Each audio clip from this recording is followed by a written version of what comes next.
Assalamualaikum warahmatullahi wabarakatuh. Perkenalkan, saya Septiana Ratna Devi, NIM B100220101.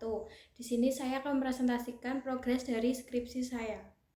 Seperti yang kita ketahui, banyak mahasiswa saat ini memilih bekerja sambil kuliah karena tingginya biaya hidup. Hal ini membuat mereka harus menanggung dua peran sekaligus, yaitu sebagai mahasiswa dan pekerja.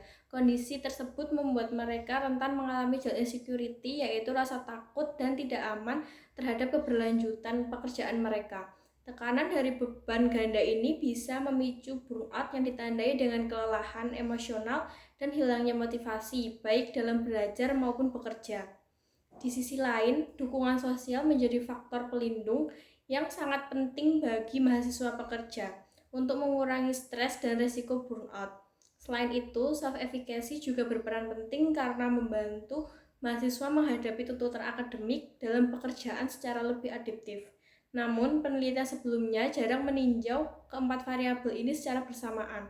Oleh karena itu, penelitian ini dilakukan untuk melihat secara lebih mendalam bagaimana job insecurity dan dukungan sosial mempengaruhi burnout dengan self-efficacy sebagai mediator.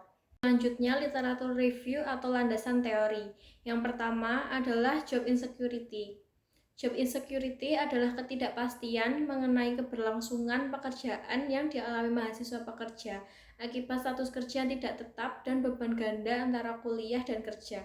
Kondisi ini dapat memicu stres dan burnout jika tidak didukung oleh self-efficacy dan dukungan sosial. Job insecurity sendiri terdiri dari 5 komponen, yaitu pentingnya pekerjaan, peluang terjadinya perubahan negatif, pentingnya kejadian negatif, kemungkinan terjadinya, dan kemampuan individu untuk mengendalikannya.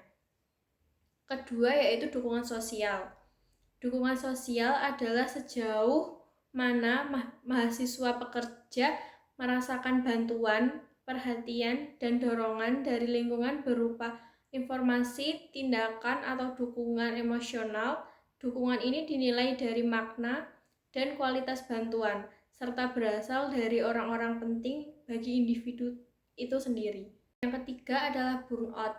Burnout adalah kelelahan emosional dan fisik akibat stres berkepanjangan, ditandai oleh kelelahan, depersonalisasi, dan menurunnya pencapaian diri.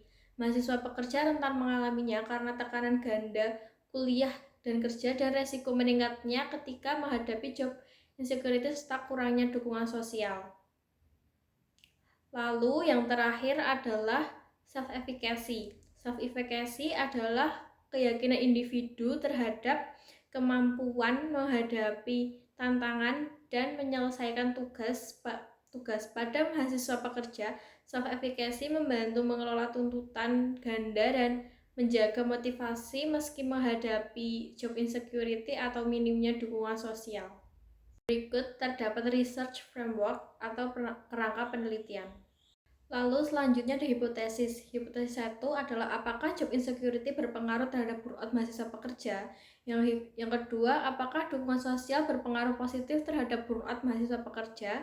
Hipotesis ketiga, apakah job insecurity berpengaruh negatif terhadap self-efficacy pada mahasiswa pekerja.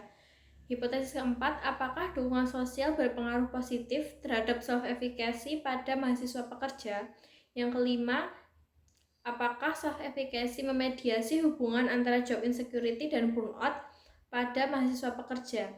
Yang terakhir, hipotesis keenam, apakah dukungan sosial memediasi hubungan antara job insecurity dan burnout pada mahasiswa pekerja.